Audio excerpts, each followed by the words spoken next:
দলের এমন ব্যর্থতার দিনে ড্রেসিং রুমে বসে নাজমুল হোসেন শান্ত ও বাংলাদেশের প্রধান কোচ কি যেন আলোচনা করছিল। রীতিমতোই ক্যামেরায় ধরা পড়ে বিষয়টি, যা দেখে রীতিমতোই অবাক হয়েছেন বাংলাদেশের বক্তা সমর্থকরা। তো দর্শক, তখন কি ঘটেছিল সেখানে, এ বিষয়ে বিস্তারিত জানতে না টেনে শেষ পর্যন্ত দেখুন। দর্শক, আজ বাংলাদেশ সিরিজ জেতার লক্ষ্যে ব্যাটিং নেমেছিল আরব আমিরাতের বিপক্ষে, কিন্তু একের পর এক উইকেট হারিয়ে রীতিমতোই খাদের কিনারে যাচ্ছিল বাংলাদেশ দল।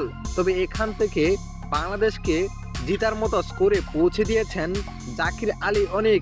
এদিকে ম্যাচ চলাকালীন ড্রেসিং রুমে দেখা গেল নাজমুল হোসেন শান্ত ও বাংলাদেশের প্রধান কোচ কে যেন আলোচনা করছিল। দর্শক, এদিন নাজমুল হোসেন শান্তকে একাদশ থেকে বাদ দিয়েছেন বাংলাদেশ দল।